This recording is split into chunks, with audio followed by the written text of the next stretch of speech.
இப்போ கொக்கோ பீட்டில் பிளான்ட் வந்து சாமந்தி கண்ணெல்லாம் வந்து எல்லோ கலராக மாறிடுச்சுன்னா நீங்கள் வந்து நல்லா டார்க் க்ரீனாக மாறணும் பிளான்ட்டுங்கள்லாம்னா நீங்கள் கொஞ்சமாக கருவேப்பிலை பவுட்ரு பண்ணிவிட்டு இல்லை பச்சையாகவே கருவேப்பிலை மிக்ஸி கப்பில் அரைச்சிட்டு கொஞ்சமாக ஒரு இப்போ சின்ன பாட்டிட்டு கொஞ்சமாக தண்ணியில் கலந்து ஒரு கால் கிளாஸ் வந்து இந்த பிளான்ட்டுக்கெல்லாம் ஊற்றணும்.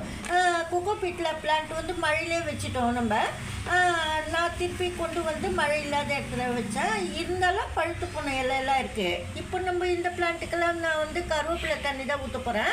ஆனால் இப்போ நம்ம தண்ணியாக கொடுக்க முடியாது லிக்விடாக, அதனால பவுட்ரு பண்ணிட்டு தான் நான் சாயில்குள்ளே போடணும். ஆனால் இது கொக்கோபீட் பிளான்ட்டு, அதனால சாயில்குள்ளே எப்படி போடுறீங்கனாக்கா நீங்கள் அப்படியே விழுத அரைச்சிட்டு திக்காகவே நல்லா தண்ணியில் ஃபில்டர் பண்ணிட்டு ரொம்ப திக்காக வந்து நேற்று கூட காஃபி பவுட்ரு கொஞ்சமாக ஜெல்லெல்லாம் எப்படி திக்காக போட்டணும் அதே போல் கருவேப்பிலை ஜெல் வந்து நல்லா திக்காக செடிக்கு ஊற்றணும். ஒவ்வொரு ஸ்பூன் ஊற்றினா போதும். இந்த சின்ன சின்ன பாட்டுக்கு இந்த சின்ன சின்ன பாட்டில் இருக்கிற சம்மந்தி செடிக்கு கொடுத்தா நல்லா அந்த கலர்லாம் சேஞ்ச் ஆகிடும். எல்லோ கலர்லாம் நல்லா டார்க்கு க்ரீனாக மாறும். லீஃப்லாம் வந்து டார்க்கு க்ரீனாக மாறிடும் சம்மந்தி கண்ணில்.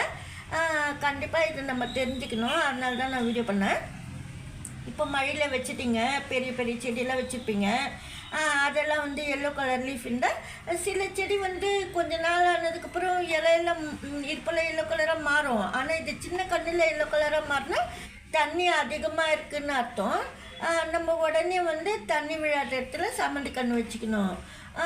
நான் சொன்ன கருவேப்பிலை விழுது கூட நீங்கள் போட்டுக்கிட்டு மழை இல்லாத இடத்துல வச்சிட்டிங்கன்னா க்ரீன் கலரில் மாறிடும். அதே போல் 10 days வெங்காயம் தோல் தண்ணியெல்லாம் ஊற்ற சொல்லியிருக்கேன், அது கூட நீங்கள் செஞ்சு செடிங்களுக்கு கொடுக்கலாம். இப்போ கருவேப்பிலை தண்ணி வந்து திக்காக கொடுக்குறீங்க பிளான்ட்டுக்கு, அடுத்தது வந்து நீங்கள் அது போல் மாற்றி கொடுத்துக்கலாம்.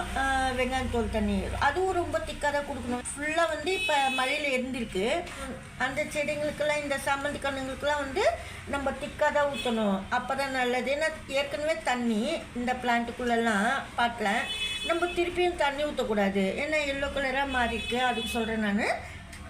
இந்த மாதிரி சின்ன சின்ன சாமந்தி செடி பதியம் செடி இப்படி தான் பராமரிக்கணும். எல்லோ கலர் லீஃப் வந்தால். இந்த வீடியோவில் தான் பிடிச்சிருந்தா லைக் பண்ணுங்கள். நன்றி, தேங்க்யூ.